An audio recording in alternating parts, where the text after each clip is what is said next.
Good evening, folks. Thank you, Scoops and Mischief, for such a wonderful, wonderful broadcast. They had Deviant Horror on. Highly suggest, folks, go back to the site, check it out. All kinds of awesome. That said, let's just jump into tonight's topic, shall we?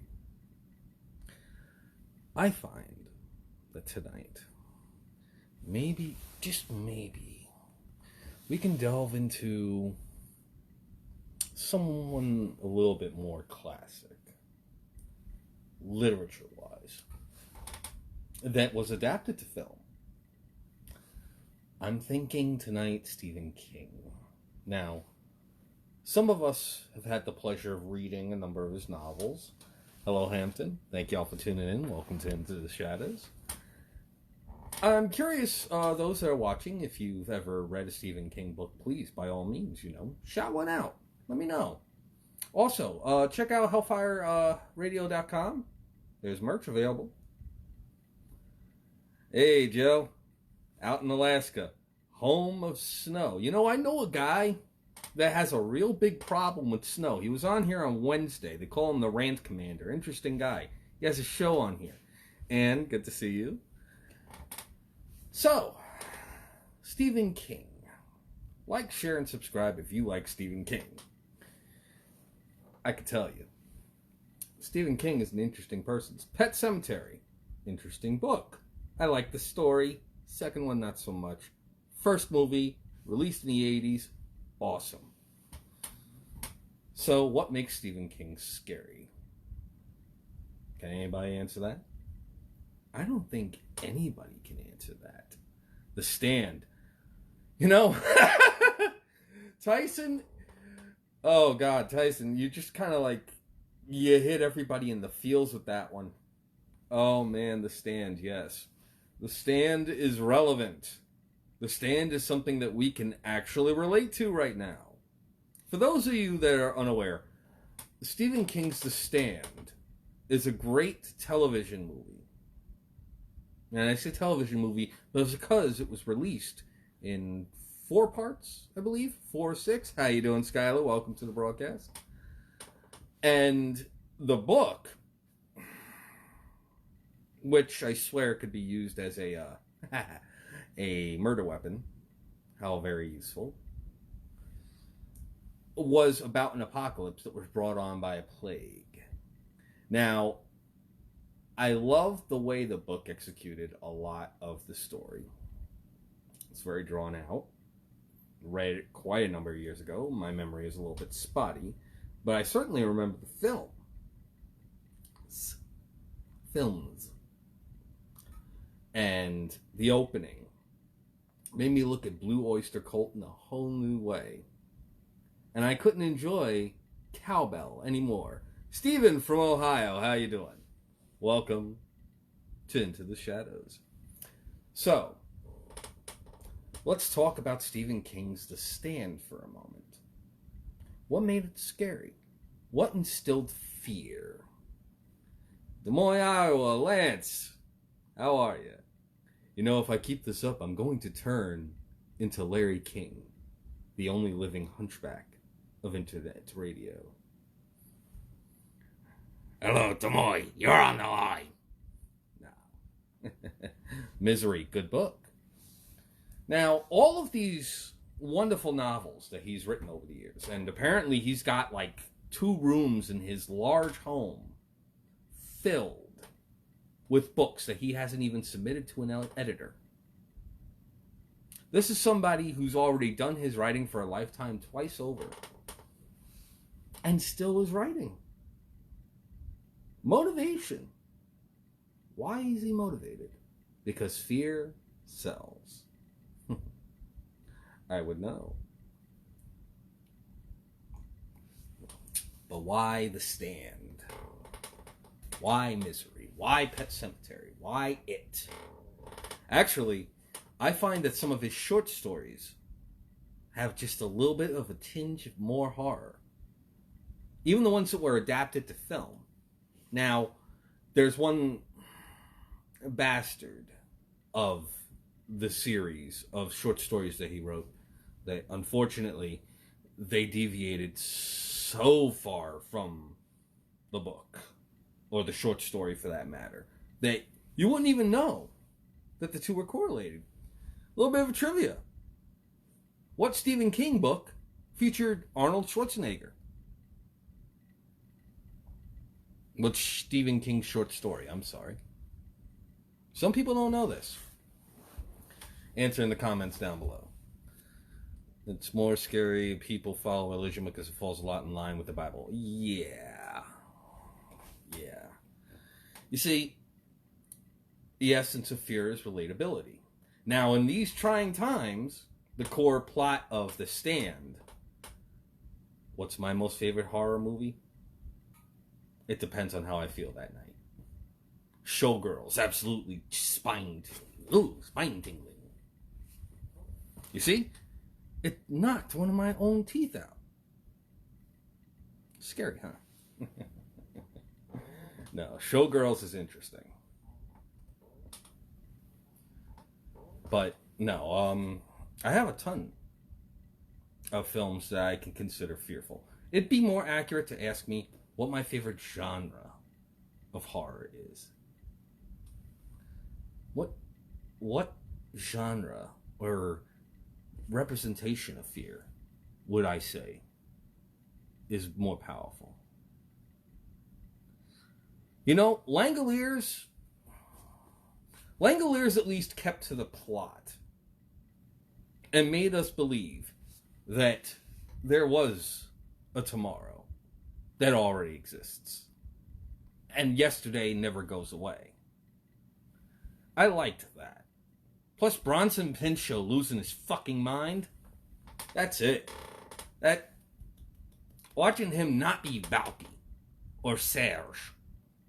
For those of us that are children of the 80s know who Serge was. Book Pet Cemetery was a shit show, yes. And a half. No. I will tell you what story of his fucked me up. What fucked me up of his? Lance, you got the answer right. You get the winning chicken. The Running Man was a Stephen King book. Stephen King short story starring Arnold Schwarzenegger in the film adaptation, which completely and totally deviated from the story. Although I think either Apple Plus or some other streaming service is actually coming up with their own version of the story, but they're not calling it The Running Man, which kind of makes me go, oh, that's such a cop-out. No. Gerald's Game fucked me up. I'll tell you why. I'm looking for a good lighter. I know I have a few. Maybe this one. Oh. The fates are fucking with me tonight. No matter, I've always got old trusty matches. What are my thoughts on Wes Craven? Well, I find that a lot of his work was very... what's the best way here?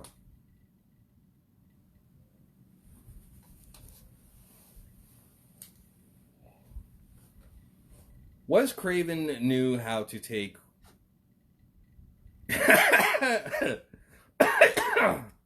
Forgive me, Dawn. You kind of threw me there.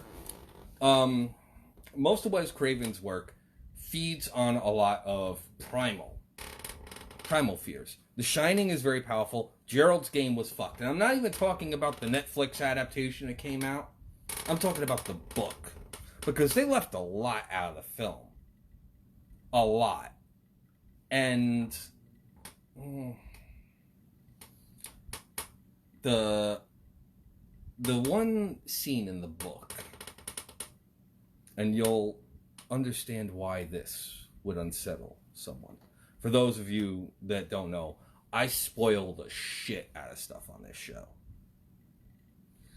But in Gerald's Game, in the book, while she's held to that bed for days on end, she begins to see a grin in the shadows and a pair of eyes every night. And it becomes clearer and clearer that it is somebody there. And every single night it gets a little closer. And then it's opening up a doctor's bag and rifling through it right in front of her. As if to say, soon what you are, the essence of you, is going to be in this bag. I'm just taking my time. Almost like a cat playing with a mouse that's wounded. And we put ourselves in such a situation. We empathize. Because it was a situation where we did not want to ever be in that situation. And at the same time, how would we feel about somebody we know being in that situation? Oh my. Many of us have been stuck in situations. I've said situations 3 times within a minute. It's a new record. Many of us have been stuck in a problem that we cannot escape from, have to face, with a loss of control that's apparent. That's just it. Where an apparent solution is not on hand, that taps into pure fear. And you realize that the only way to escape a problem is to sacrifice a little bit of yourself to do so. And that was what the protagonist had to do. That could scare the fuck out of anybody.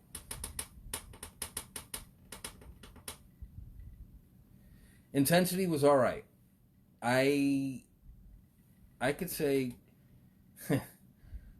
you realize that King made fun of Kuntz in the first film adaptation of it. He did it with one line, but it was great.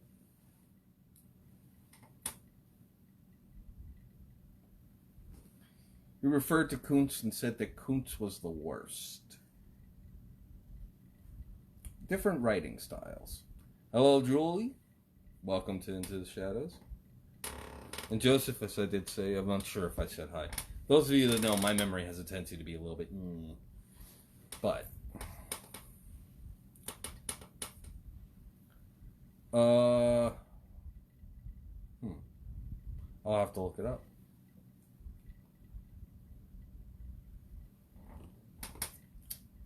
But, let's get back to King. What is it about Stephen King's writing? Is it that it shares familiar themes? Joe Hill.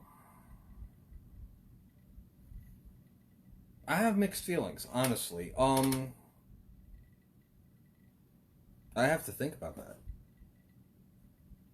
I haven't been stumped in a while. Wow, thank you, Brittany. You gave me a reason to have to revisit some of my literature.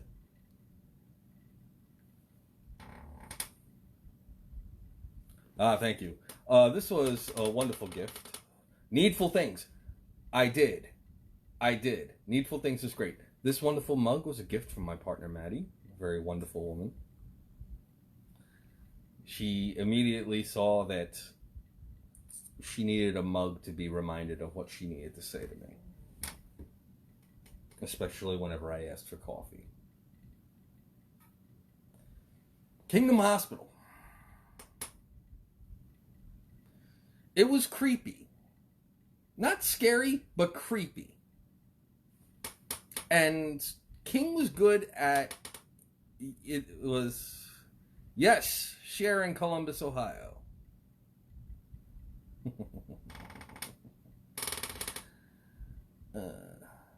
Was in Columbus, Ohio, the name of a Stephen King book? It sounds like something he would write. Maybe it's a sequel to the Tommyknockers. In Columbus, Ohio. You know, I'm surprised. There are some people that have not asked me or thought that what my favorite Stephen King book was might have been Salem's Lot. maybe. But no. No, I find a lot of his horror was a little bit more subdued. I like the stuff that has a tendency to cross over into universes. There's been so much research on the internet as to who links to who and how and why, and all the little itty-bitty crossovers, the way the villains all seem to be representative. It's very... I can't even describe. You know, it's very lore-heavy. But he does not bore with lore, I will give you that. The entity of it is actually what it is that The Shining actually was originated from, or something to that tune. How many people here have read Dr. Sleep? The sequel to The Shining. I found it to be a rather interesting work. And I found that the movie was a fitting conclusion. Lovely little callbacks. At least to make it end right. And good God, the female antagonist in that film was hot as hell. I can't deny it. Something very Romani about her. With the top hat.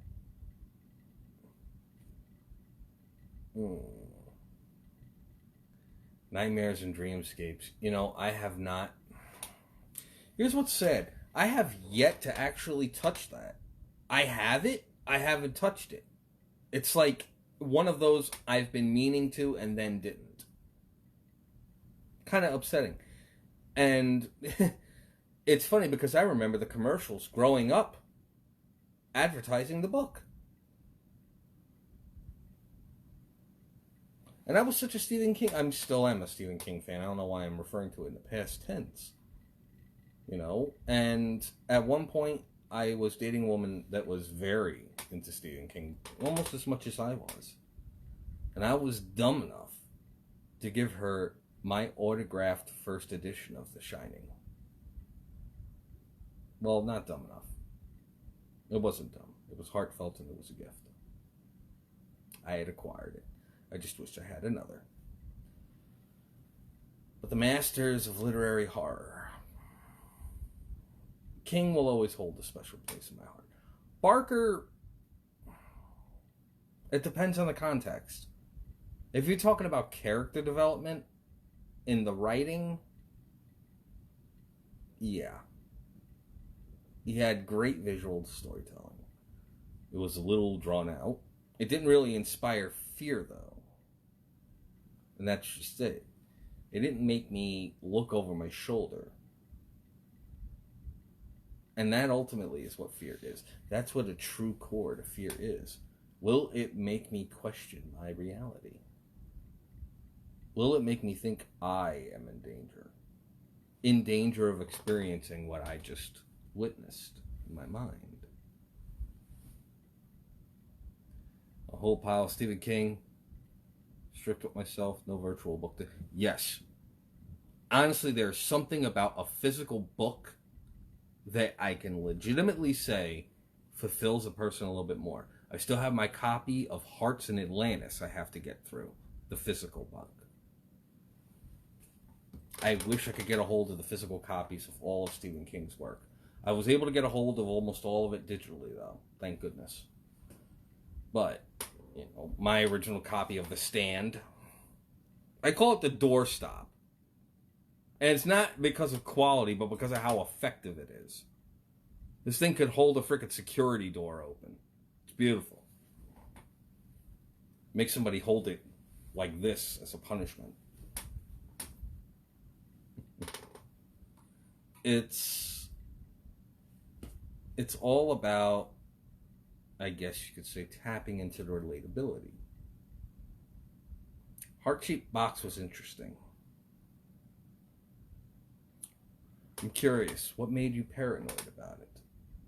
Tonight's show is going to be very much a collaboration amongst you, my viewers. We're going to talk about horror in the literary sense. American horror. Let's keep it localized.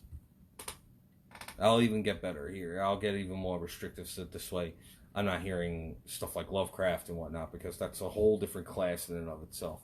About horror within our lifetimes. I think that would be fitting. You know, authors that are still walking around today are only just recently parted. You know,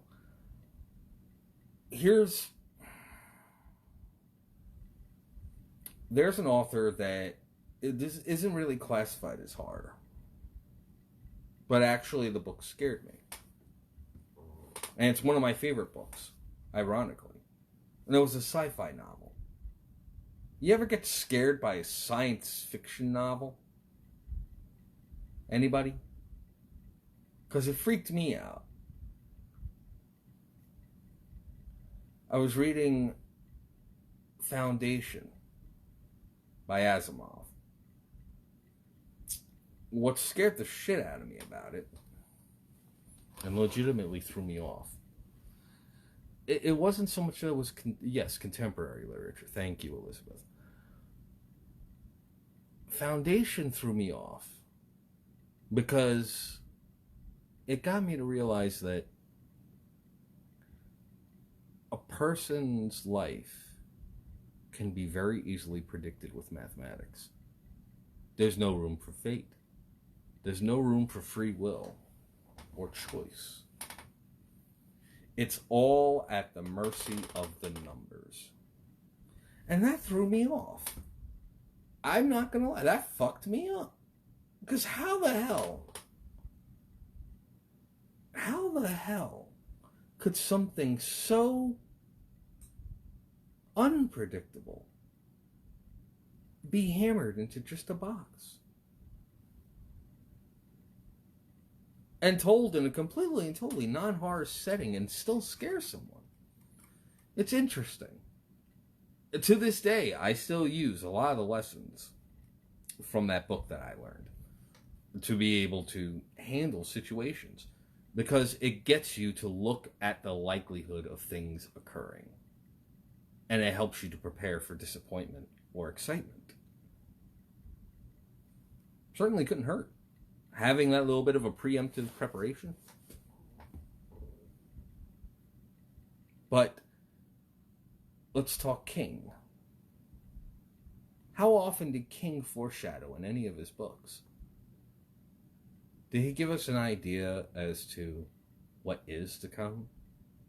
Most of his writing is riddled with twists. Not Shyamalama-ding-dong twists, but twists. Enough to make you go, wait, what? Does happen. Well, let's talk about film. Stephen King film. The Howling. I don't like talking about werewolves too often. Well done. Enough to really freak someone out a little bit. Silver Bullet. He seemed to have a little bit of a focus on werewolves. Silver Bullet, The Howling. He even wrote a series of novels as part of Cycle of the Werewolf. It's all about, I guess you could say, what it is that we can say touches us in our youth. And King wrote what he knew. Whether or not it was during his alcohol-fueled days or post-car accident days when he was struck by a car. Hence the inspiration for Kingdom Hospital. I'm seeing the comments. I'm just trying to make sure I catch them all.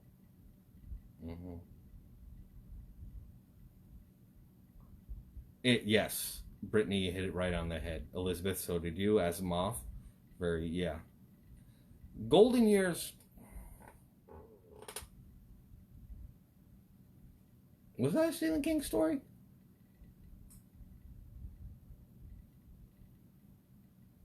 Can I get confirmation on that, folks? Golden Years, was that a Stephen King story? Joseph brought it up.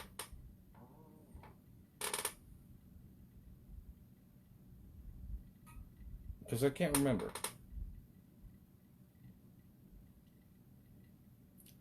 The Dark Tower series was interesting. Can anybody remember the story about the guy that had the typewriter where everything that he wrote happened? That was interesting. Or the one with the Kindle. When Kindle first came out, he wrote a book specifically about it called You Are. Had the men in yellow coats return. You see, it's kind of a nod to his larger literary universe. Kind of interesting. And then King has a tendency to write things that at times we don't realize is horror. Because it doesn't fit horror. But when he writes it, Needful Things was great. And somebody needs to release a tchotchke shop or a pawn shop, named it, in every single suburban town. I'll manage the first one. Here's one, Storm of the Century. Yes.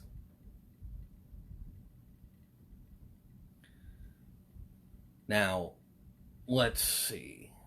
Where was I? Oh, yes. There were two stories I didn't know were written by King at first.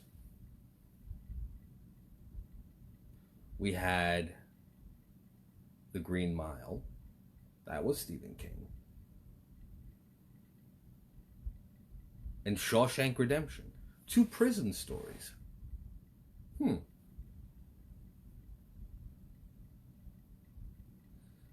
then you have Dolores Claiborne. 9 Inches Supernatural there. Cujo, oh man. Cujo fucked me up when I was a kid. I couldn't be around dogs. Especially St. Bernards. Although in the book it wasn't a St. Bernard. But certainly freaking made everybody go, You know, it's a little unnerving. Because we can't, you see, Cujo was relatable. Cujo inspired fear. And I'll tell you why.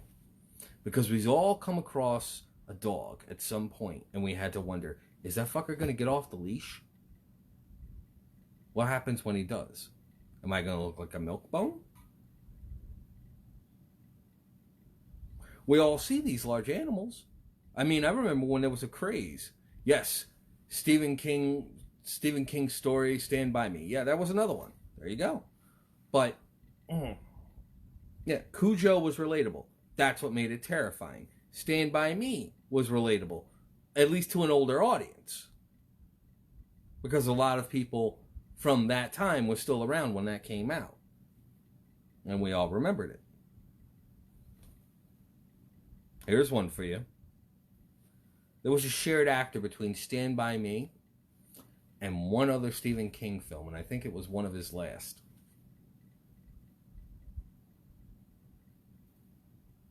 Can you name the actor? And can you name the film? Fear Before Cell Phones. Yes. Yes, it was. Give you about another 10 seconds to answer this one, and then immediately. The Stand is relatable now. I was talking about it earlier, Jeremy. It is. And that's what makes it terrifying. I can't hear cowbell anymore. The Will Ferrell bit jacks me up now.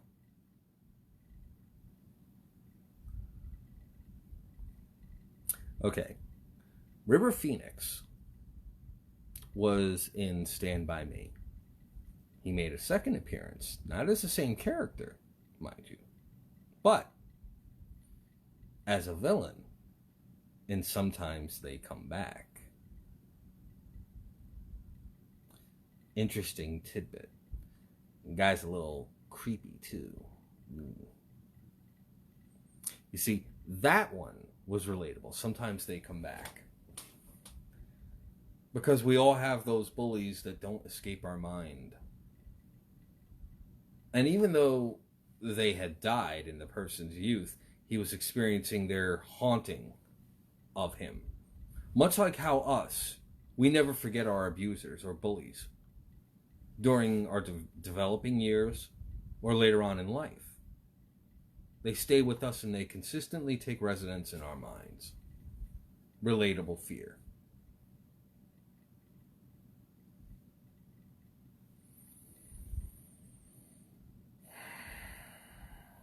It is truly relatable.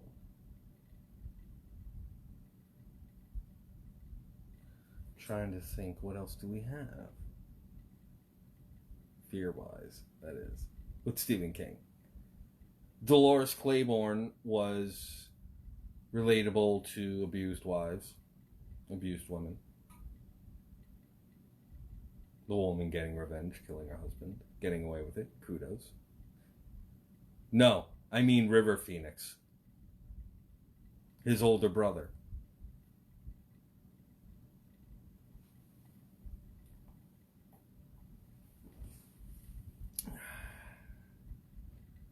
Yes, he did. River Phoenix was Chris Chambers in Stand By Me. And he also played one of the villain ghosts in Sometimes They Come Back. Christine. A maid encountered a Herbie. I think Maximum Overdrive was King trying to relate how terrified we are of Mack trucks and 16-wheelers on the highway. A little bit throwback there for some of us. How about Carrie? I think all of us remember Carrie, or at least can relate to it. Almost everybody here has been through high school, remembers it clearly, and also remembers the cliques, the bullies, the abusers. And many of us felt like we would at any given point in time be made fun of or humiliated. King loved tapping into that. Fears that we've all had growing up. Carrie tapped into that. Very wonderful. Hello, Daniel. Welcome to Into the Shadows. The story of vengeance. Yes, something we've all wanted. Payback against our bullies. Certainly Carrie fed into that very nicely. Yes. But then you have to wonder, what did Stand By Me teach us? See, there's always an undercurrent of fable to every Stephen King book. Every Stephen King story has a lesson. The question is, his non-supernatural films, where is the, I guess you could say, fable? What was the fable of Shawshank Redemption? What was the fable of Stand By Me? What was the fable of The Green Mile? Although that was supernatural. What was the fable of Dolores Claiborne?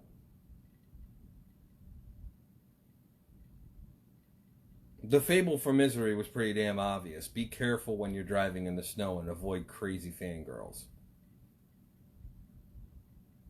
Because, dear God, I hear the word hobble and I freak out. I feel that pain. Yeah, innocence would Stand By Me, definitely. There was an innocence to time frame and location. Although Greasers had a funny way of completely negating that. It was shown fairly early on that these kids were at the mercy of them. And we were introduced to death fairly early when LeChance's older brother was revealed to have died in a car accident. The little bit of remembrances popping in during flashbacks, rather heartwarming and tugging at the heartstrings. Pros and cons.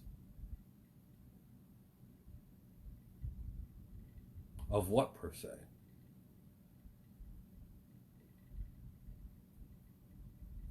Pros and cons of what, Joseph? What are you touching upon? Enlighten me.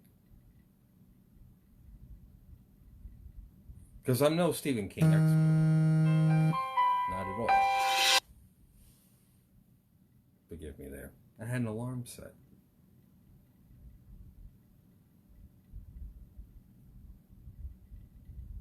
Is there a pro and con to anything, really? What is a con to trying to interpret a story?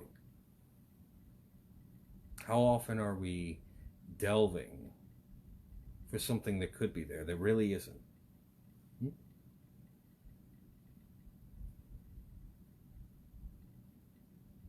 Yeah. Especially in tidy whities.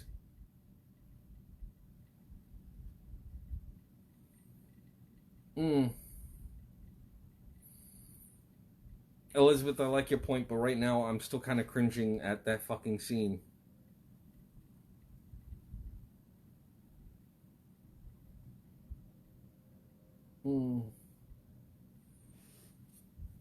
Daniel says, vengeance is good and all, but it can corrupt the mind if dwelled on for a long time.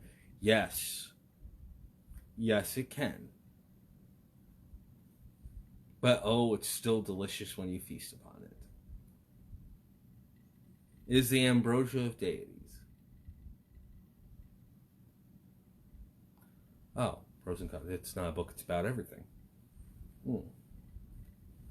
Well, I mean, let's look at the pros and cons of...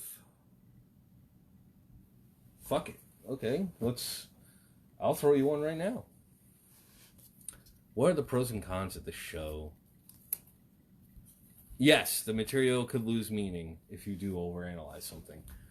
But I'll throw something out at you folks. What are the pros of this show existing?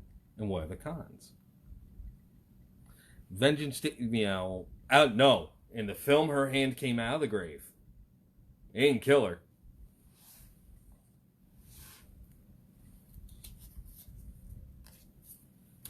Death is the price that all pay.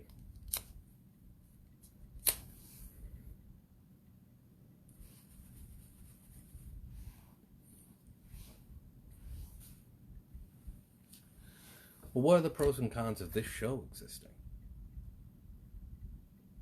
I'm here and I'm yammering with you folks, making you think about fear and horror and Stephen King. The cons are I'm making you think of fear and horror and about Stephen King. It all comes down to where you sit in things. Everything.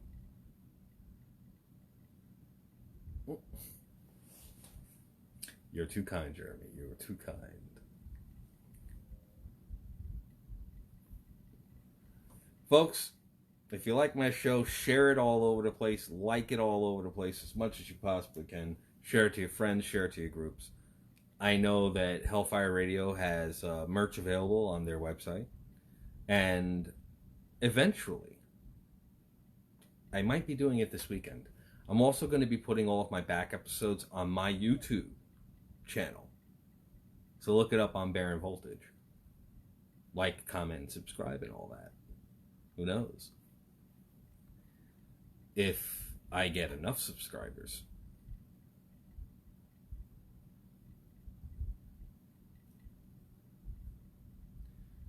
Forgive me, folks, I'm reading the comments because I really like that you folks do have something to contribute.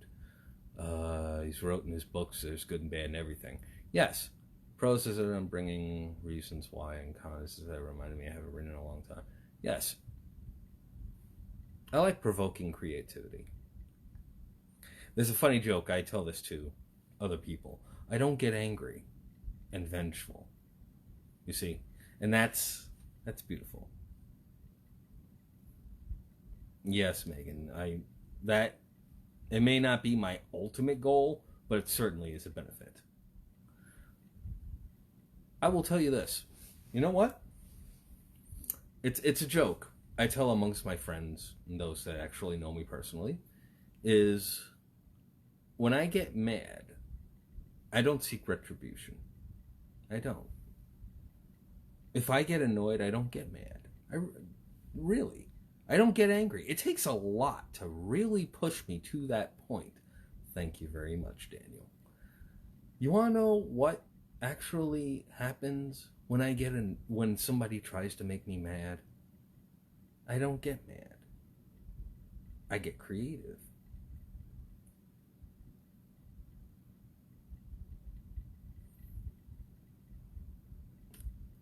Kubrick is hard to top. That's the con, Dawn. Before you even write the con, there are a couple of adaptations that I will say introduced us to King, and usually better is certainly a thing. It's that there are a number of film adaptations that I have to give bravo to. Although Kubrick had a funny way of giving a middle finger to King, like, wow, levels of petty, but well executed petty. You see, I can't be mad at something like that. If you ripped me and it's good, I can't be mad. I have to give props where it's due.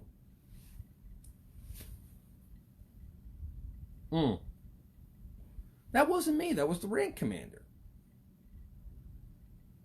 I know exactly who you're talking about. That guy's fucking nuts. He has something angry to say about everything. It's weird. It's like there's no zen in that man whatsoever. Ooh.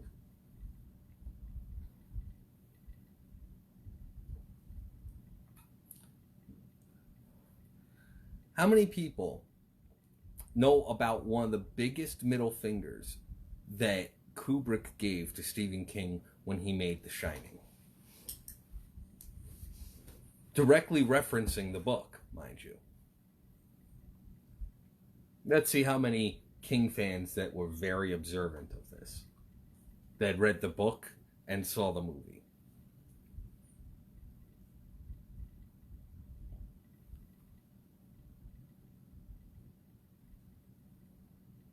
I'll tell you. Okay, since I'm not seeing any immediate responses, you're going to love this. And you're going to take a look at it, and you're going to be like, holy shit, how the hell did I miss that if you didn't catch it? Maybe you did, and then in which case we're in the same wheelhouse. In the shots where Torrance is driving his family to the hotel, the color of the Beetle, it's tan, it's beige, it's that off-white color, cream-colored VW Bug. He's driving them to the Overlook. Now, the thing is that in the book, King made sure to point out that the Bug was red, blatantly, like blood red, as red as the live symbol is up here. Okay? Now, you're going to love this. As he's driving in the film, you see a red VW Bug crashed into a Mack truck on the road. And it wasn't mentioned in the book. That was Kubrick's way of saying, you may have gotten me on the road, but I'm going to be the one that actually tells the fucking story, asshole. That was Kubrick's ultimate middle finger. Because your book is a train wreck. My movie's a masterpiece.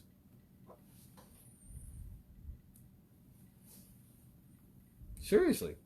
Take a look at the film and go back to those particular scenes. You'll see it and you're going to be like, oh my God. There it is.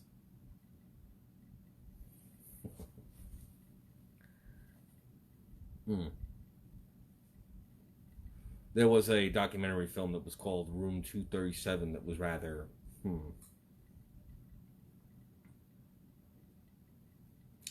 Yeah. Twilight Zone, the movie, was okay. It's just...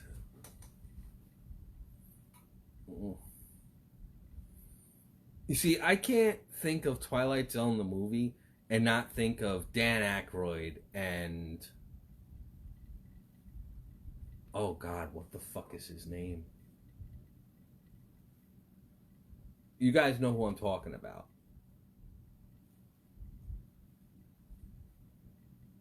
I can't remember it. But... Yeah, he did have stones, Brittany. He certainly did. But then again, he was Stanley fucking Kubrick. He's the guy that when the government approached him and said, let's fake the moon landing, he said he'd only do it if they shot on location.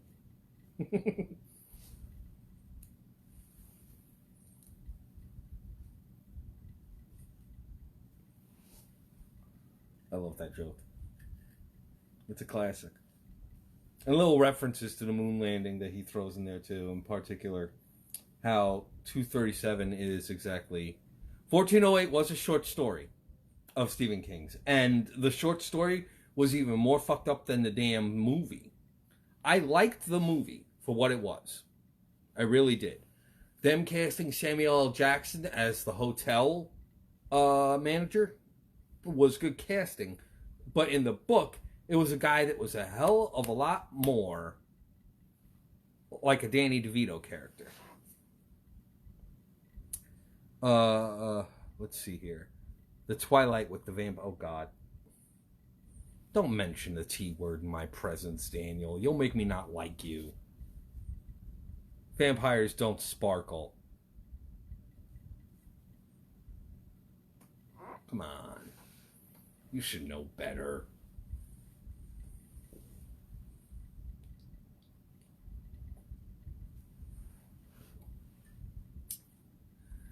Let's see. I found that a lot of the imagery that was done in 1408 was well executed, considering the material that was given. I think that there's potential for more film based off of his short stories. I would love to see a film based on a short story. I think it was called The Gambler. It's about a bunch of men playing poker.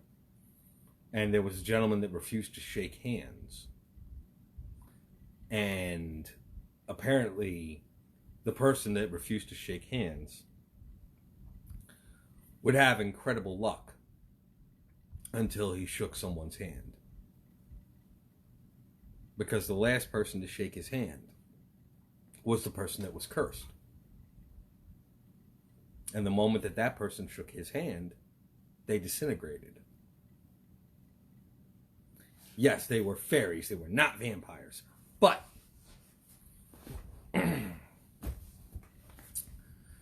when the gambler shook the storyteller's hand in the short story, the gambler cried because he got caught off guard and disintegrated.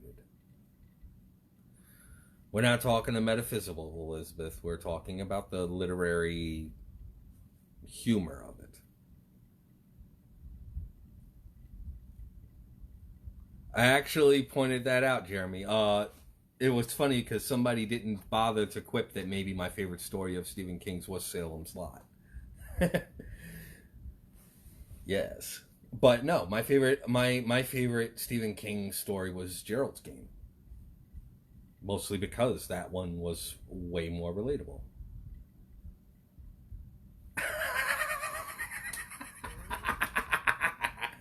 Bedazzled emo kids, Brittany, that's it. You get a gold star for that one. Everybody throw a love on that comment. That was well done. Well done indeed. Yes. Oh my. You know what? Let's see. How much time do I got left? We got about 20 minutes. Okay. You know what? How about I open up to questions for the next 20 minutes? Let's close out Friday with a nice Q&A. I think what I'll do is I'll start having that as how the show ends. 40 minutes of content followed up by 20 minutes of Q&A. And I'll do what I can to answer any questions you may have. Any at all. Doesn't matter what it is. Could be related to fear. Could be related to the topic of the night, which is Stephen King. Can be related to possibly what next week's story might be. I'll take suggestions. You can be proactive like Jeremy. Message me on Facebook at Baronvvoltage. I do have my own personal Facebook page. It's my performer page, but it's still my page.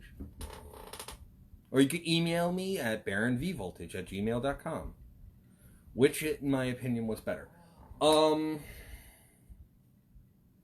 see, I've got 3 choices here. I've got the book, I've got the original TV movie, and I've got the feature films. You see, there's a couple of categories here that I could give each one tops in. The book, for introducing the concept and idea, certainly threw me off. There was a lot of content in the book that I could say was like bone-chilling, especially for the time. I enjoyed the acting in the TV movie a bit, mostly because they were working with a lot of conventional effects that was almost no, I guess you could say, there was no film trickery there. They had to work with what they had. And you had the beauty of Tim Curry as Pennywise, that alone. The modern film was a great way to be able to introduce us to it again and bring back elements that they couldn't put from the book into the first set of films. They brought it to us in the second. Now, if there was a way to fuse both the TV movie and the feature films, the best qualities of both, it would be beyond a blockbuster. It would trump Endgame, I'd even dare to say. Let's see here. What else do we got? Most terrible literary horror I've ever come across. The script for the first Hellraiser film. I'm very much like Clive Barker on that. I found it to be trash. Let's see here. What is the main thing I look for in a horror story? What do I look for? I look for lore. I look for backstory. I look for relatability. I look for, if anything, that would necessarily make me feel like, okay, this makes me want to learn more. You know, if I write a story about something that I call a brandy book, okay? And I keep on mentioning it, and I make it key and integral to the story, and I drop maybe little hints here and there as to what it could be, and slowly dole the lore out over the course of the book, that feeds me, because it makes me interested and invested. When you drop bits of backstory and exposition, not grand exposition, don't be Charles Dickens, for fuck's sake, please don't, okay? Just little bits. What it does is it gives you a hunger to want to learn more about it. If the main plot of the book doesn't necessarily feed in, then at least the lore does. And when the lore feeds into it, it allows a relatability to the actual story and plot itself, which in turn makes you want to read more. And that really feeds into horror. Saw did that great, where they were throwing a little bit of exposition on the backstory and a little bit of hints as to what the real story behind the scenes was from the get-go. With every single film, we got a little bit more and a little bit more and a little bit more till we ended up becoming invested. And by the 7th film, we may have been sick of the general plots and may have grown numb to the effects, but the story was good, at least to some degree, to where you wanted to learn, okay, what is the story telling us? What is the story giving us? Now, Let's see, what else do we have here? Questions. What's my thoughts on New It? Joseph, I think I actually just touched upon it. My thoughts on New It. It's a good portrayal, and it got us to see things that we didn't see in the book that we wanted to probably see during the early 80s portrayal, during the TV movie days. And also, let's not forget, it was a TV movie, so there was a lot of stuff they had to cut out just for the sake of public audiences. So, a lot of the stuff there's stuff in the book that even now we still can't see. So you got that. Paige Kelly asked me what got me into horror. What got me into horror was the relatability. I know I keep on saying that, but if you can't put yourself into the shoes of what you're experiencing, then you've got nothing to be afraid of. Okay?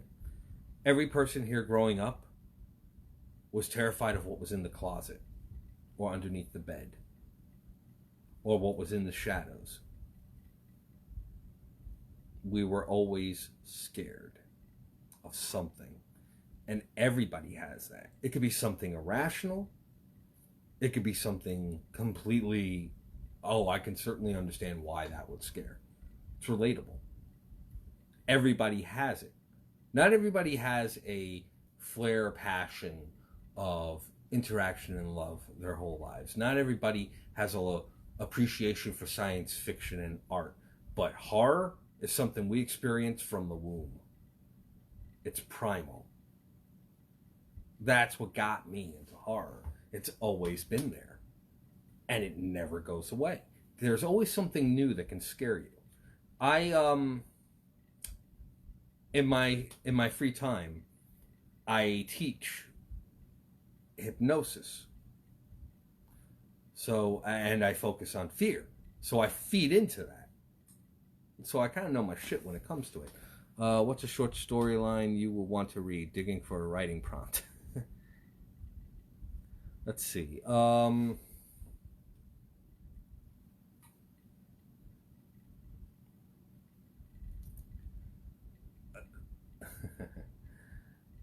my. There's so many I could actually give you. The problem is that, if it ends up becoming a movie, I insist on being cast as the main villain. Brittany, here's what I could tell you. And this might help. Take a look at people you know. And then think what would happen if they suddenly were not the people that you knew. Write a backstory. Build a lore. And then try and tie it all together. That could be a good story. That's a good story writing prompt right there. Take a look at... All right, here. I'll give you my life story right now. Okay? This might help. I am a high-functioning paranoid schizophrenic that can't get killed. I have been struck by lightning. I've been struck by 2 cars. I've experienced electrocution from every single source known to mankind. I've been blown up by Al-Qaeda. I've been shot by Al-Qaeda.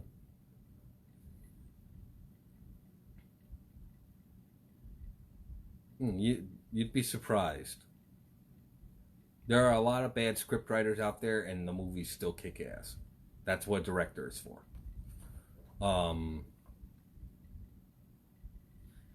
Daniel?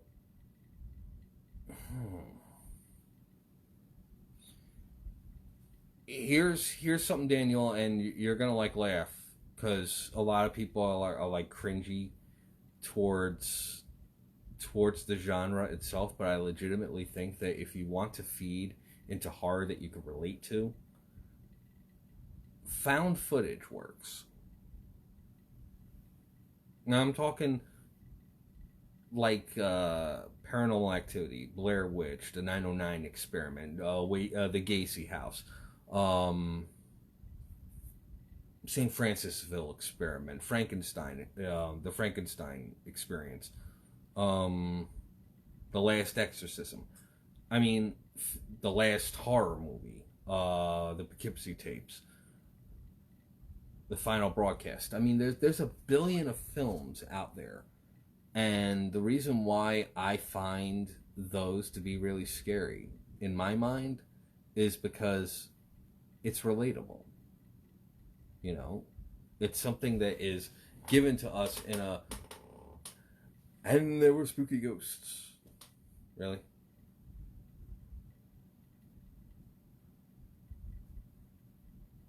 Yeah, there you go. Thank you. Thank you, Jeremy. There is a slasher app. It's like Facebook, but for horror fans.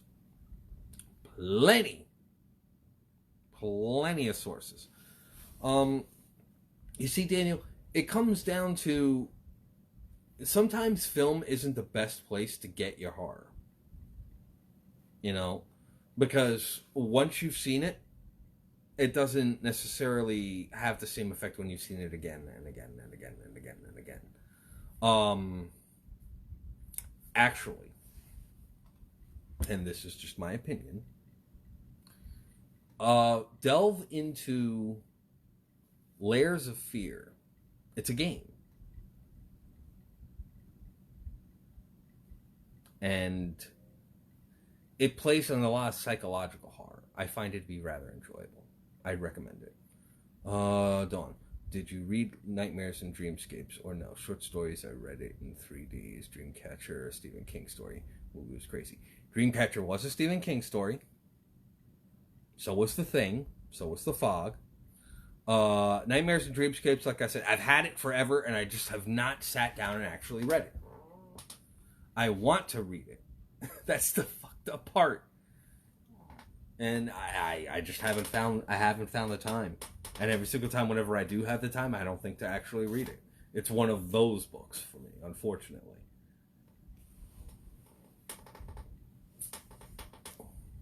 All right, Brittany, thank you for tuning in. By the way, like and share this to your groups, to your friends, to your timelines, however you can.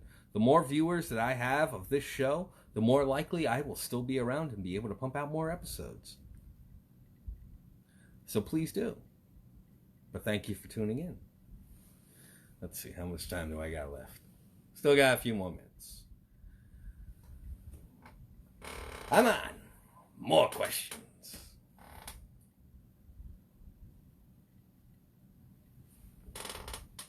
I want you all to be able to, talk with me. I don't want to just talk at you.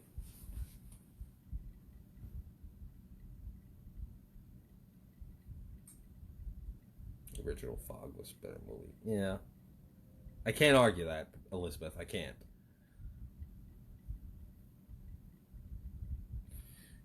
Thinner. Thinner screwed me up a little bit. But that played on xenophobic and racist undertones. That's one of the reasons why coffee or whiskey. The answer to that, Jeremy, is yes. As a matter of fact, I have my favorite whiskey within arm's reach. Well, relatively within arm's reach. It's... let's see if I can grab it.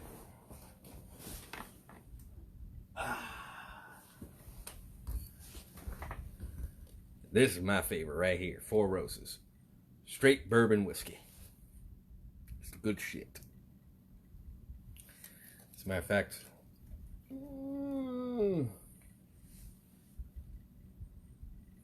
Actually, Daniel, if you want a good idea for a, and I was thinking of covering this for next week, there are a number of web series out there. They're kind of like ARGs that might futz with you a little bit.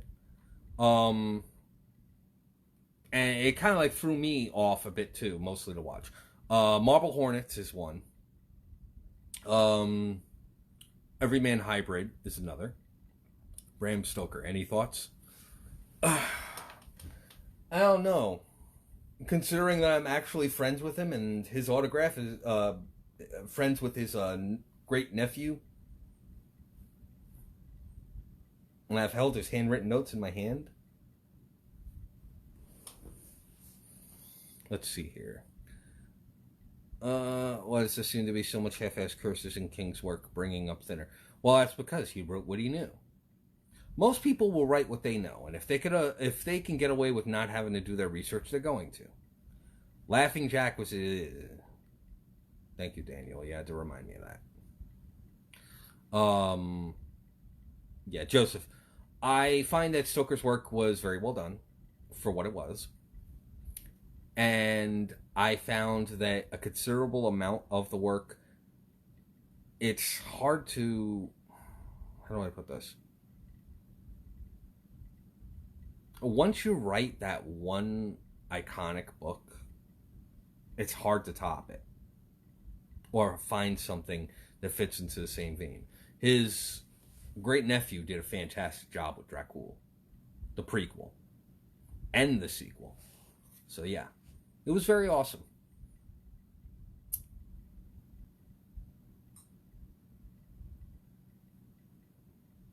Yes, as a matter of fact, I did.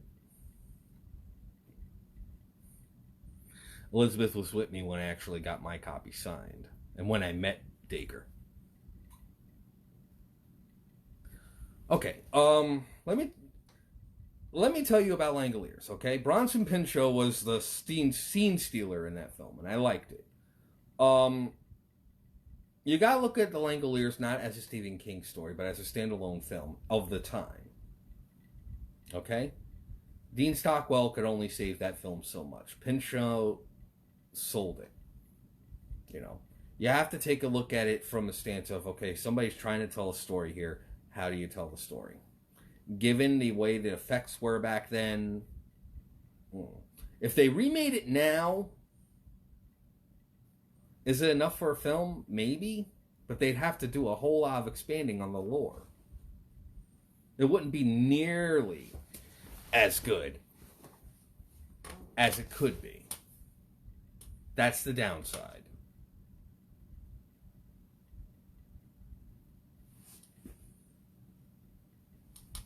Only got a few more minutes, folks. 3 more minutes. More questions.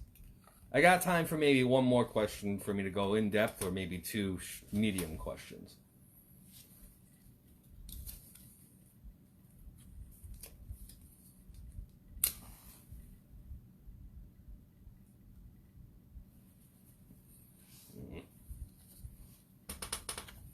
I have. Free from Hell was a good fitting, I guess you could call it, conclusion to the Firefly family trilogy.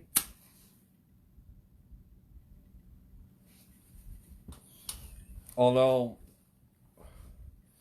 here's the reason why I didn't like it. Or I didn't like the trilogy. Because I have some misgivings about it. Don't get me wrong. Great films. Yes. I find that anything, and this is just personal preference, I hate things that are based in the 70s. I don't know why. I think in a past life I was killed in the 70s, and I was as ornery as Red from that 70s show. That's probably it, because anything with the 70s makes me want to beat somebody down. I don't know why. It's weird. I can't stand the color orange. The fonts of the day make me want to hurt people. I haven't seen the remake of Cujo. If I see bell bottoms, I want to tear them off with the person and then strangle them with them. If I see wood paneling, I want to hurt people. It's weird. So, Tarantino films are hard for me to get through. I have to learn to appreciate the filmmaking as opposed to the setting. J.D. Narkers. Who the hell's J.D. Narker?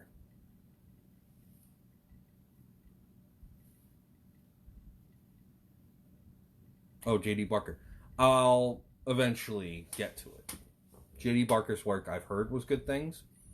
I think at one point he and I were talking about possibly doing a collab about an evil hypnotist. I gotta get back to him about that, actually. But yeah. Alright, folks. this is something I'm going to start doing from now on. Let me put Baronvvoltage away. I want to thank a lot of you for expressing your concern. Last week was rather harrowing. I'm pretty damn sure that those of you that tuned in expressed your concern, and I want to thank you for that. So, Baronvvoltage, the Rant Commander, and myself, Chris Ryan, thank you for all of your concern. I haven't seen the remake of Cujo.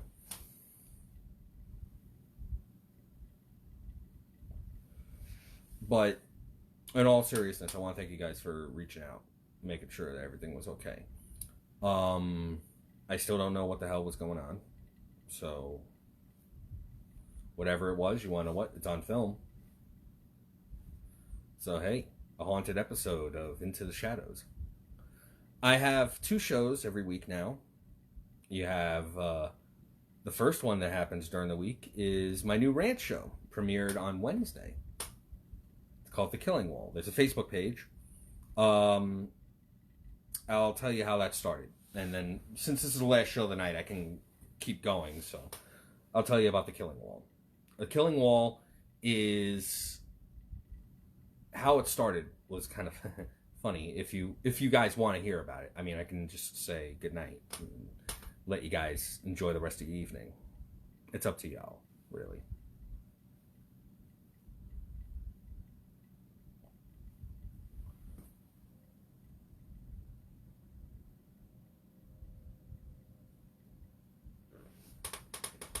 Because I could keep on talking about horror with you folks. I could also talking about what my new shows are. So, the new show, Killing Wall, it's a rant show. Oh, okay, thank you, Jeremy. I don't know why the comment stream is so slow lately. The Killing Wall, I originally used to post a lot of my rants, my angry viewpoints on things, you know, reflections on life, some of the dumbest shit out there, to my Facebook timeline. This is in early days of Facebook. And someone that I was dating at the time, their family was contacting them saying, why are you dating this very angry guy? So I created another page, and I called it The Killing Wall. And it's named after the wall that catches bullets during a firing squad. So I figure, okay, this is going to catch all my bullets. Essentially, all of my anger, all of my rage, all the trash that's in my brain that I need to push out.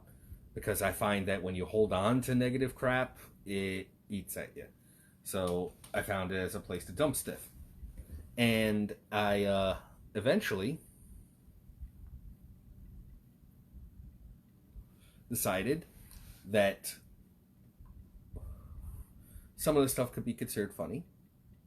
And the station VP read it and said it was comedic gold. So now I've got 2 shows. The Killing Wall on Wednesdays, where I come up with a subject and I will rant like a fucking maniac. And then Into the Shadows, where I will delve into fear,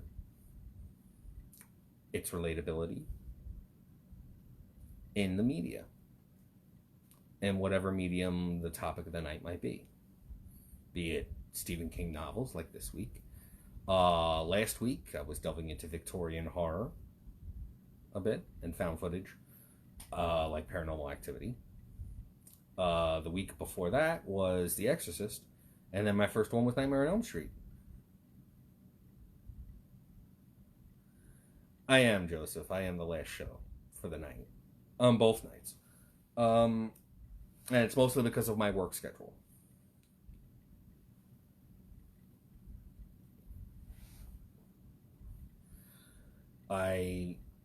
So, for the most part, you know, I love talking horror.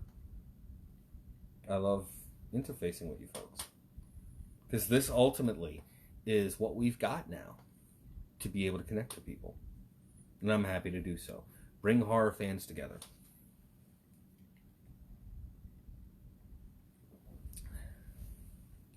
And yes, fuck snow, Jeremy. Fuck snow hard. Next week, I've already got a couple of ideas for next week's rant.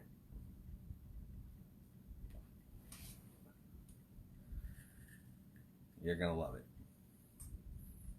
Woot! Damn right, Scoops. It is fire. Is that your nice way of telling me hurry the fuck up and get the fuck off air? No, Daniel, I'm going to correct you there. It was not initially meant as a comedy. It turned comedic after the third film. It started to turn comedic in the fourth film, and then it pushed from there. It originally started as a cautionary tale of predators attacking in the one place that we are meant to feel the most safe, which is our bedrooms and our dreams. So, I could certainly understand. Awesome. Thank you very much. Alright, here's a question for you horror fans out there. Freddy versus Jason. Who won? That's a question for the ages. Because I've got a logical answer to that. Well, thank you. Thank you. Scoops and Mischief are basically my boss. They are my boss of my boss. So, watch their show. It's fucking hilarious. And you know what, Scoops, Mischief? One of these days, I've got to get a makeup kit like what Mischief has got going on. Since the closest thing that I have to a mask might not work. You tell me. Because I usually would wear this whenever I'm teaching one of my fear hypnosis classes. Hold on. This is what I'd rock.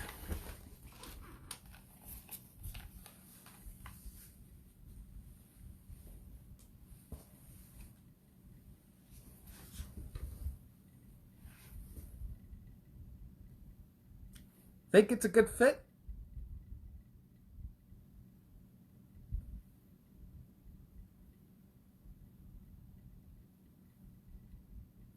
Because, you know what? I cut this mask specifically so that I could fit the fedora over it.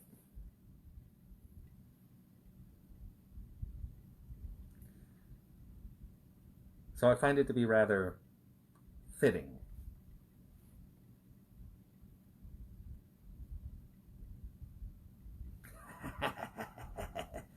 Yes. Yes.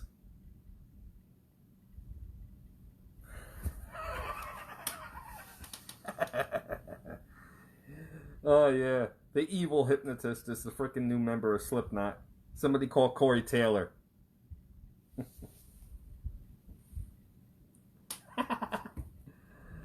Oh my. I gotta find a way to cushion the inside of this thing though. That's the problem. That and it's... Yeah. You see me, if I was to do it, I'd go straight up makeup. I'd go makeup. And I'll tell you why. Because with the mask, then my identifier is, of course, this. But makeup I could always modify. So, in a way, it kind of is more me. So, one of these days, I gotta do a collab stream with you two. And you guys walk me through on how to make me a great freaking makeup. Window seal from Walmart does work well, yes. I just haven't had the time to do it. Oh, by the way, I drink too when I want to. Speaking of which,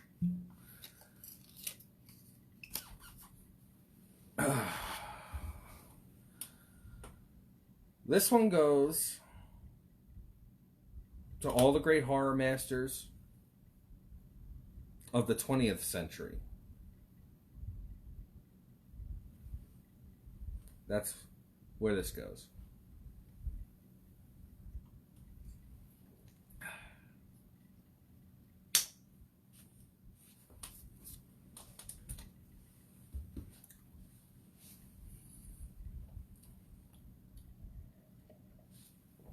Yes, it is, Scoops and Mischief.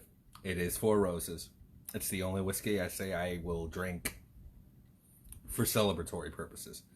If I'm just relaxing, I'll drink Jack. But Four Roses, I'll bust out to celebrate.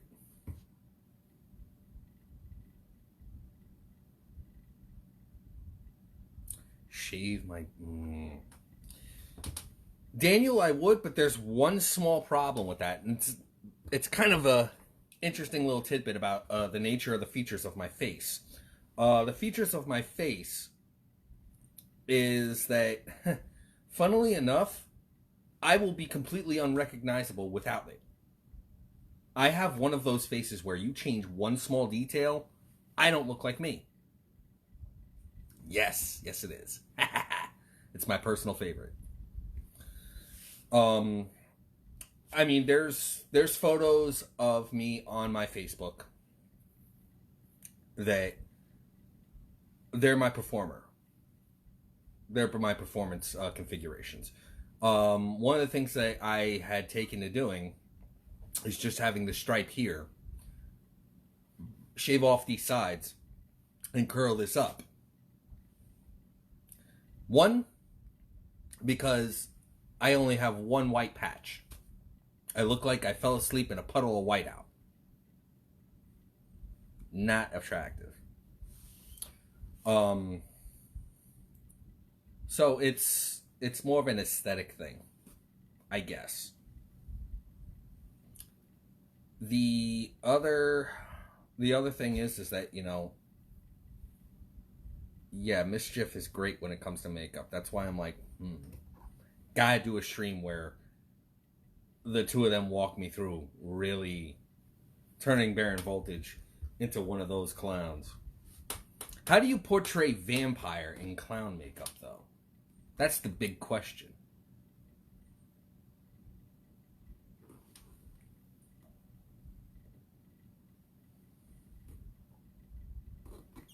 You know? How do you portray vampire in clown makeup?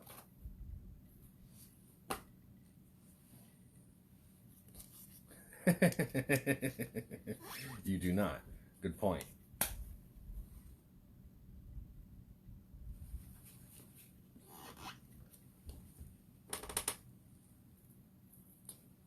It does not look like whiteout. Yes, it does.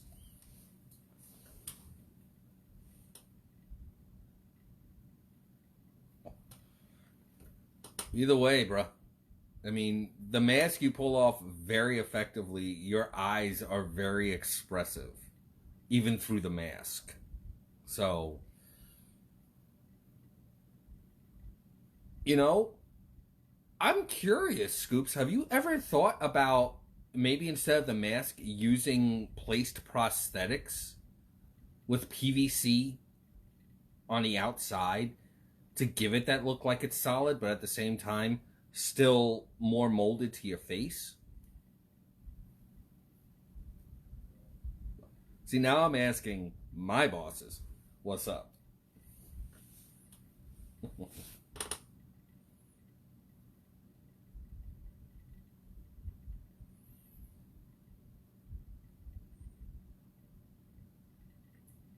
Because it's an interesting tidbit.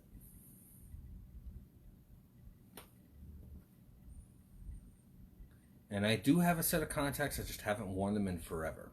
And if I'm feeling severely masochistic, I'll put them in.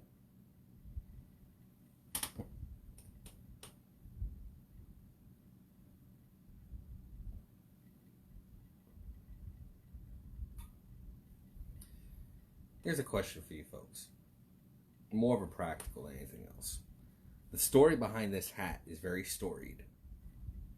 But it needs a little bit of TLC.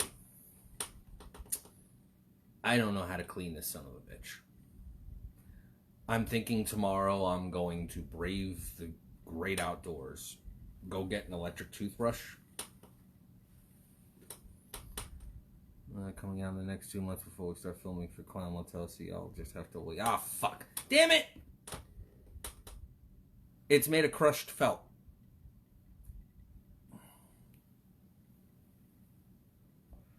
Scoop, you just fucking totally teased us. See, now, folks, like I said, tune in. You end up seeing some really cool fucking shit. They put on a great fucking show. Seriously, check them out.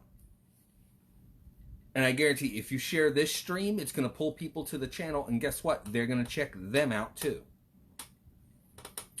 Dry cleaners won't touch it. It requires specialized cleaning. Unless you know how to do it yourself. Steam cleaning will not work on this.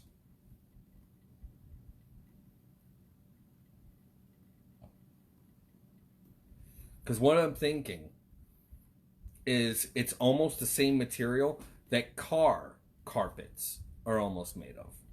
So I'm thinking if I put a little bit of laundry detergent onto an electric toothbrush and maybe do some spot cleaning, I might be able to actually get the grime out of it.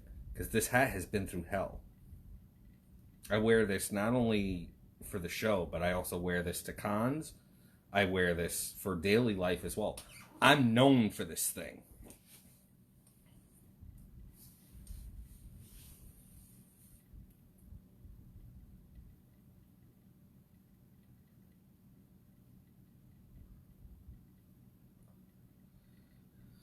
Thursday was all good. Yep.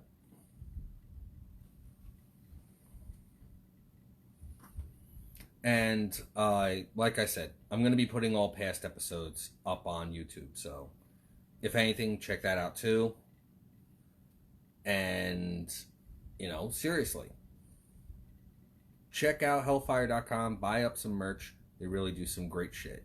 You know, the Friday Fuckery show is great. Their past one was phenomenal. They had Deviant Horror on there. Cool folks. Although I don't agree with their assessment of Tom McDonald, they're still great. Yeah, that's what I'm thinking. Exactly, Scoops. Exactly. Although this hat has an origin. For me, at least. I don't know if yours has yours. This one I had at a convention. And those of you that know me know this story. Those of you that don't, I'll be happy to tell it. I'm a hypnotist. And I'm a kink hypnotist. So I teach at hypnosis kink conventions. And I do a lot of masochistic shit with it. And this one person kept on stealing my hat. And I didn't like it too much. And it was near the end of the weekend. So they ran up on me. And right before they could grab it again, I spun around and I hypnotized them. I put them into trance. And I put in a trigger where every single time whenever they grabbed my hat, they'd get electrocuted. But they'd be compelled to keep grabbing my hat. Later on in the evening, just to be a bit of a dick, I walked by and I put the hat on their head. So now not only were they touching the hat and getting electrocuted, they had consistent contact with it. So it completely fucked them up. It eventually became a prop in a lot of my hypnosis demonstrations. So the hat became a thing associated with Baronvvoltage. I'd use it as an intensifier trigger. If I turned the hat a certain way, it would increase the power even more. And yes, I've done it to more than one person, and they've loved every second of it.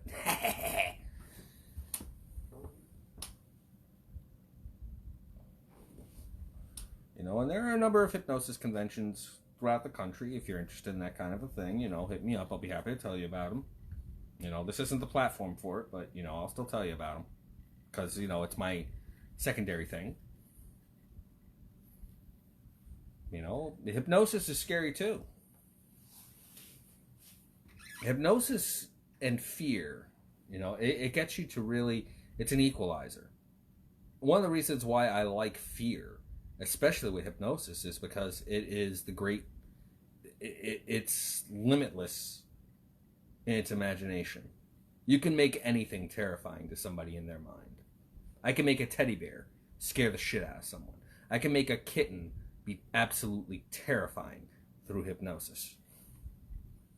Imagine that. There's about a billion things I could do.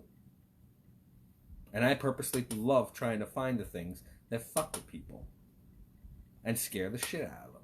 It's great. But that's what I do with hypno.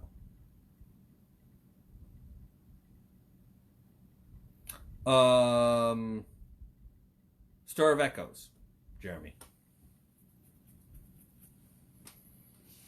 Stir of Echoes is the film where it futzes with hypnosis. Although it adds a little bit more of a mystical side to hypnosis. And Daniel, if you want to be hypnotized, you have to want to be hypnotized. I'll give a very brief thing on hypnosis right now for you folks. Yeah.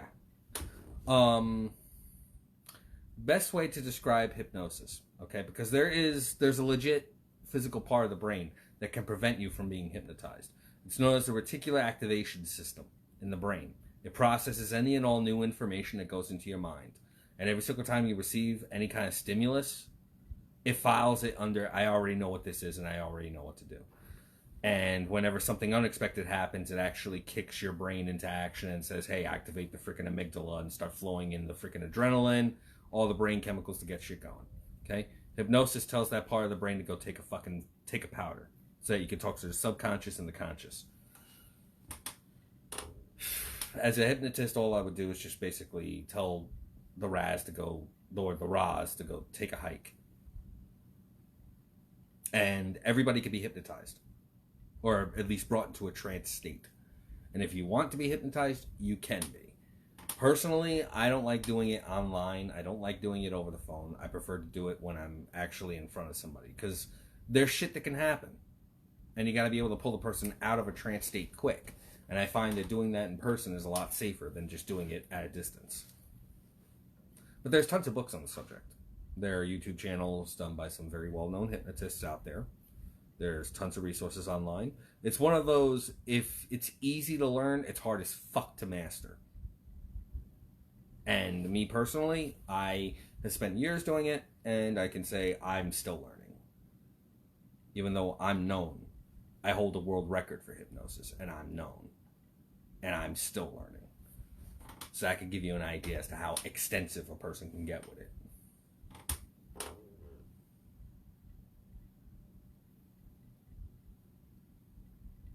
Any other questions, comments, concerns, input? It's cash payments?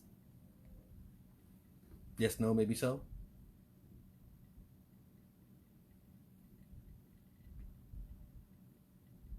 I'll give you guys to the count of 15, 14, 13, 12, 11.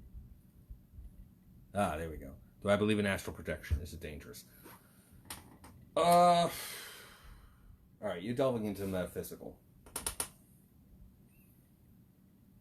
My beliefs are it's possible. Do I think there's a way to quantify it? No. Do I think everybody can do it? Probably not. Do I think it's possible? Yeah, I do. But that's a belief. Beliefs are trickier to prove. And whether or not it's dangerous, I can't tell you because I've never done it. I think that anything in this world is possible if it's not quantifiable. Because that also means that it's not quantifiable to be disproven. Wow, those sips of frickin' Four Roses are going right to me. I didn't eat enough. Warning, I'm a little buzzed. I'm a bit of a lightweight these days. I don't drink nearly as much as I used to.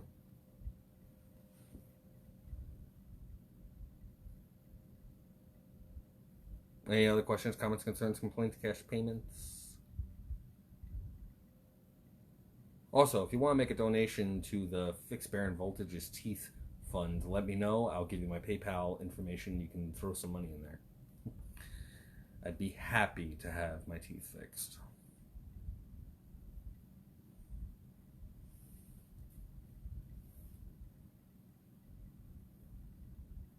No.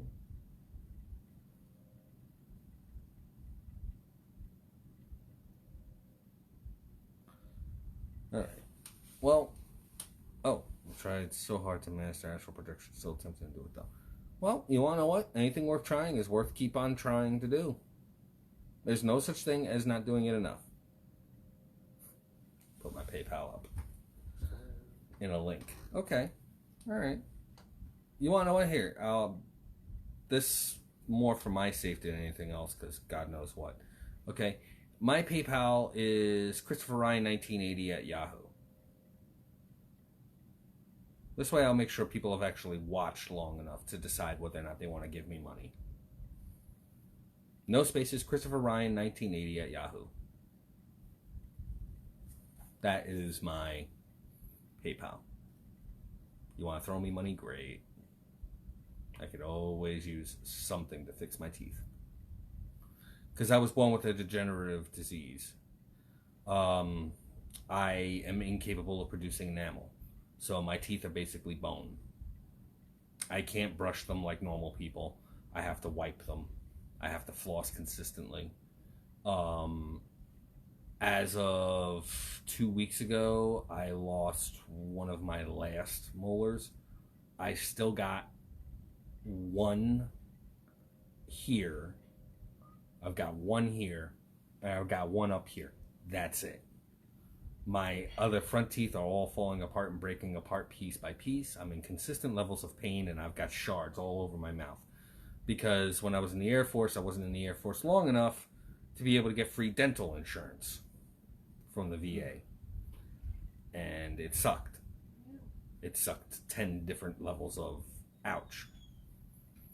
So every single meal I eat, I'm in pain. Every single moment I'm in a constant state of pain, but when I eat, it's even worse. So, it's a thing. Yeah, you get half. You're lucky. I get none. It sucks. And in this day and age, with the pandemic hitting us, I can't get to a dentist.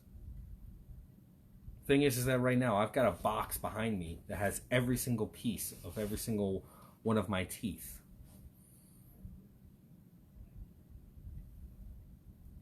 Every piece that fell out, every single chunk that broke off. I mean, if you want, I'll show it up close of my teeth, and then you tell me if you think I need help. And this might shirk off some of the viewers from wanting to get to know me better. But, it's reality. And it's 10 different levels of suck.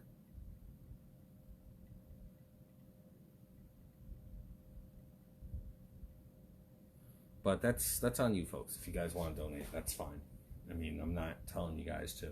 If anything, show some love to the station. That, ultimately. Because the longer the station gets love, the more likelihood I'll be able to come back. Because this I like doing. This takes my mind off of this. And even if this was perfect, I'd still be doing this because I like talking to you folks.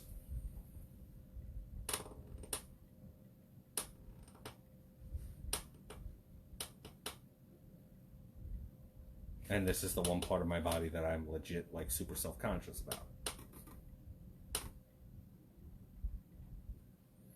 And it's funny is that a piece that broke off maybe about a month ago scared the shit out of me because it's one of the teeth that my fangs anchor to. So I don't know if you guys noticed, a lot of the time I'm clenching my teeth together. It's just to make sure that the fang on this side doesn't slip off.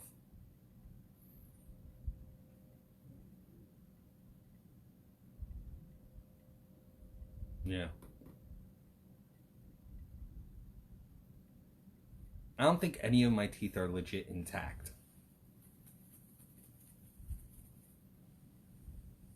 Yeah. Well, I'm thankful. Yeah. Let me show you guys what I have to deal with.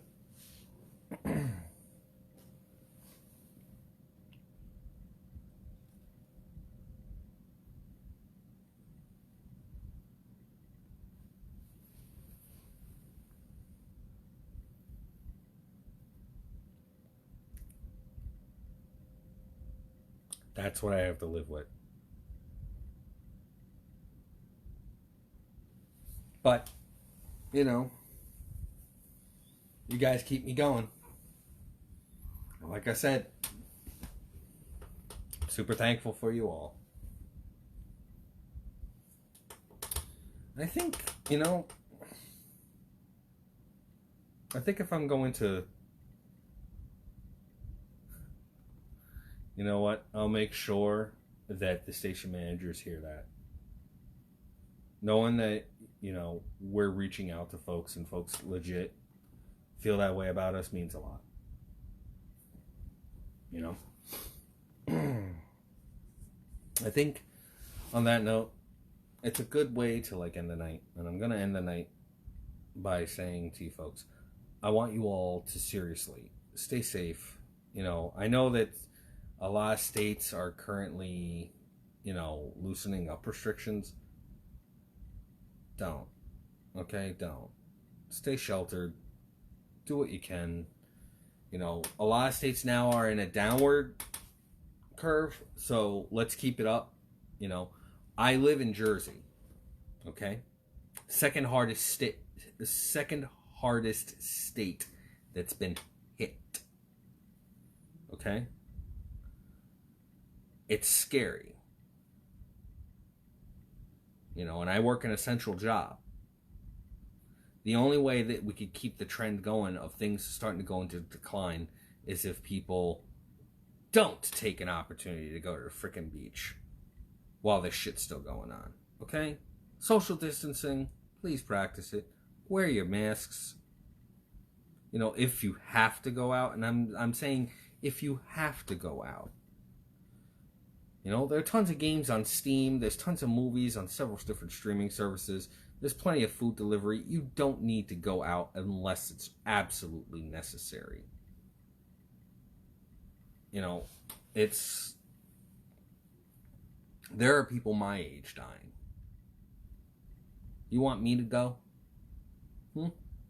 I don't wanna. Not yet. That'd be the ultimate fucking irony. I've been struck by lightning. I was smoked by God. You think I want to go out from this shit?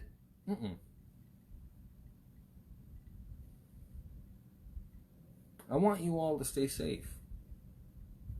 You know, be conscious of each other. You know, be loving towards one another. Be careful. You know, I've got 3 girlfriends. I'm poly. All right, I could have seen any one of them, and I can't. I've purposely distanced myself from them. And as much as it hurts to do so, I know it has to, because I don't want any of them to get sick. I don't want to get sick.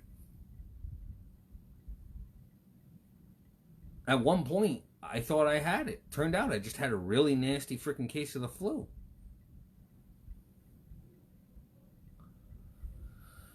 Well, if everybody gets it and the whole immunity thing kicks in, nobody's going to get freaking sick again if they've had it. But, who knows? The only way we can nip this in the bud is if we nip this in the bud now. So, adhere to the rules.